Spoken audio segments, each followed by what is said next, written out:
Hello student, I am Tamanna from Vishwashnu Sharda Public School, Bhuna.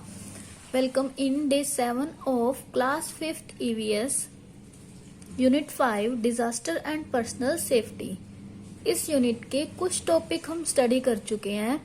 हमने क्या study किया? Meteorological disaster हम study कर चुके हैं. मेट्रोलॉजिकल डिजास्टर आप सब लोग जानते हैं कि कौन से होते हैं. वेदर रिलेटेड डिजास्टर जानते हैं आप लोग, इनके बारे में स्टडी भी कर चुके हैं. कौन कौन से हैं स्टूडेंट? रिमाइंड करो कौन कौन से हैं weather related disaster. Cyclone and floods, ये क्या है?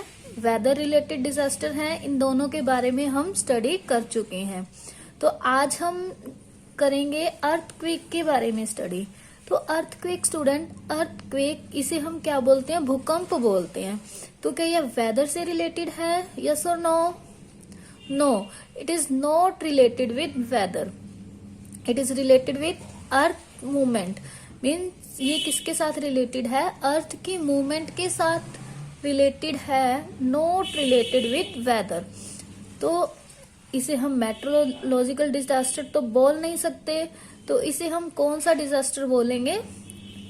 जियोलॉजिकल. जियोलॉजिकल क्यों बोलेंगे? क्योंकि ये अर्थ से रिलेटेड है. तो ये हमने जब वर्कशीट 2 की थी तब हमने ये स्टडी किया था. इसके बारे में जाना था कि 2 टाइप के डिजास्टर होते हैं.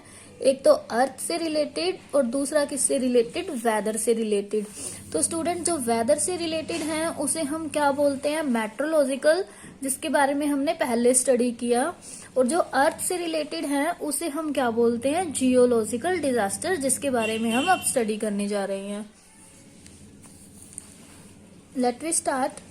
सम natural disaster are not caused by weather. ये भी हमने स्टडी कर लिया कि जो किससे होते हैं? अर्थ सरफेस की मूवमेंट से होते हैं. तो उन्हें हम, वो क्या है? अर्थ रिलेटेड डिजास्टर है. तो उन्हें हम क्या बोलते हैं? जियोलॉजी बोलते हैं. ये इन डिजास्टर को फिर हम क्या बोलते हैं? Geological disaster. इसमें क्या क्या आ जाएगा? अर्थक्वेक. देखिए इसमें ये वर्ड जो है स्टार्ट तो टी से होगा, बट हम इसका प्रोनाउंसिएट टी सुनामी नहीं करेंगे. इसकी प्रोनाउंसिएशन क्या है? Tsunamis. Okay. Earthquake, tsunamis and volcanic eruption. तो ये क्या है? अर्थ रिलेटेड डिजास्टर है. तो फर्स्टली हम किसके बारे में डिस्कस कर रहे हैं? तो आपको नेम से भी दिख रहा है. तो किसके बारे में हम स्टडी करेंगे? अर्थक्वेक के बारे में. तो स्टूडेंट, हम अर्थक्वेक के बारे में स्टडी करना स्टार्ट करेंगे. The earth crust is made up of plates that move very slowly. जो अर्थ क्रस्ट है वो प्लेट से बना हुआ है जो बहुत स्लोली मूव करती हैं, जिन्हें हम क्या बोलते हैं? Tectonic plate. ठीक है, ये टेक्टोनिक प्लेट क्या है? स्लोली मूव करती रहती हैं. देखते हैं आगे. When there is an interruption in the movement of these plates, the crust shakes and cause an earthquake. मतलब कि जब इन टेक्टोनिक प्लेट के साथ कोई ना कोई डिस्टरबेंस होती है, कोई ना कोई इंटरप्शन हो जाती है इनके बीच में, तो ये प्लेट मूव करनी स्टार्ट कर देती हैं. और क्रस्ट शेक, जो अर्थ का क्रस्ट है, शेक मतलब ऐसे ऐसे होने लग जाता है, ऊपर नीचे ऊपर नीचे. ठीक है. और जिसकी वजह से क्या होता है? एक अर्थक्वेक जनरेट होता है. तो let we study movement of tectonic plate. कि टेक्टोनिक प्लेट की मूवमेंट जो है वो किस किस तरह से हो सकती है. डायग्राम देख पा रहे हैं आप? ये फोर्स्ड ओवर. देखिए जैसे ये ऊपर चली गई, ये नीचे आ गई, तो फोर्स्ड ओवर एक दूसरे के ऊपर आ जाती हैं, ऐसे हो जाएंगी. ऊपर जाएगी नीचे जाएगी तो ऐसे तो हो ही जाएंगी फिर एक दूसरे के ऊपर. फोर्स्ड अपार्ट मतलब कि ये पास है, दूर चली जाती हैं. ठीक है, एक दूसरे से बहुत दूर चली जाती हैं. स्लिप बाय मतलब कि जैसे ये प्लेट्स हैं एक दूसरे पे ऐसे ऐसे ऐसे स्लिप होने लग जाती हैं.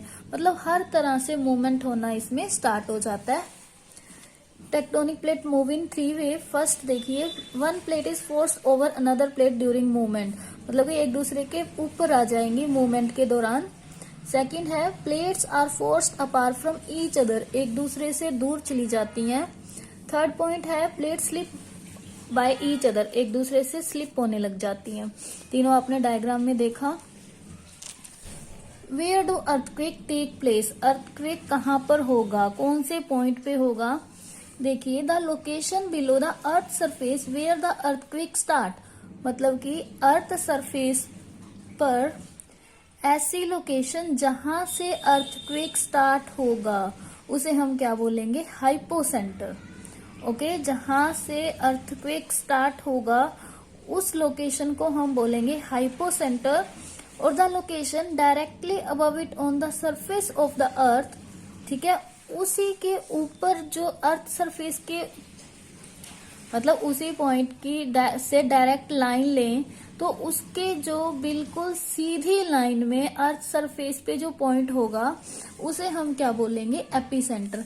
देखिए मान लो यहाँ पर क्या है, हाइपोसेंटर, यहाँ से अर्थक्वेक स्टार्ट हुआ है, तो इससे अगर हम एक बिल्कुल स्ट्रेट लाइन लें तो स्ट्रेट लाइन में अर्थ के सरफेस पे जो पॉइंट होगा उसे हम क्या बोलेंगे, epicentre. The impact of an earthquake reduce as we move away from the epicenter। मतलब कि जैसे जैसे हम एपिसेंटर से दूर जा रहे हैं अर्थक्वेक का जो इफेक्ट है, इम्पैक्ट है, वो कम हो जाता है। मतलब एपिसेंटर के पास वाले एरिया ज्यादा इफेक्टेड होंगे अर्थक्वेक से, बट इससे दूर जैसे ही जाते रहेंगे तो अर्थक्वेक का इफेक्ट भी कम हो जाएगा। Earthquake mostly happen at major fault line. Earthquake जो है वो मेजर फॉल्ट लाइन पर होगा। Fault line are place where the tectonic plate meet each other. तो यहाँ आपने एक लाइन देख ली कि अर्थक्वेक जो है वो फॉल्ट लाइन पे होगा। तो आपने ये लाइन तो देख ली कि अर्थक्वेक फॉल्ट लाइन से होने वाला है, बट आप लोगों को ये तो पता नहीं कि फॉल्ट लाइंस होती क्या है। तो हम ये देखते हैं कि फॉल्ट लाइंस क्या है। फॉल्ट लाइंस यहाँ पे आपने क्या पढ़ी थी, टेक्टोनिक प्लेट। अब टेक्टोनिक प्लेट, ये एक टेक्टोनिक प्लेट हो गई, ये सेकंड टेक्टोनिक प्लेट है। तो अब ये दोनों किसी ना किसी लाइन से तो मीट करेंगी ना ईच अदर से, मतलब एक दूसरे से ये मीट कर रही हैं तो इनके बीच में एक लाइन है। तो जिस लाइन से दोनों टेक्टोनिक प्लेट आपस में मीट होंगी उस पॉइंट को हम क्या बोलते हैं, फॉल्ट लाइन, या उस लाइन को हम क्या बोलेंगे, fault line. These fault line are known and can be seen on the map below। ये फॉल्ट लाइन क्या है, नोन है, इसे जानते हैं, साइंटिस्ट ने जाना हुआ है, and can be seen on the map below. Map पर आप देख सकते हैं फॉल्ट लाइन को। देखिए magnitude, richer scale, intensity of earthquake, ठीक है। रीचर स्केल पे अगर 1 है तो वीक होगा अर्थक्वेक, 2 है तो भी वीक होगा, 3 पे मॉडरेट होगा, 4 पे मॉडरेट होगा, 5, 6 पे क्या होगा, सेवर मतलब मॉडरेट से ज्यादा होगा। लेकिन अगर 6 से ग्रेट हो जाता है, ग्रेटर, तो बहुत ज्यादा डैमेज हो जाता है अर्थक्वेक से। हाउ आर अर्थक्वेक मेजर, ये आप लोग जानते हैं कि अर्थ को हम रीचर स्केल से मेजर करते हैं।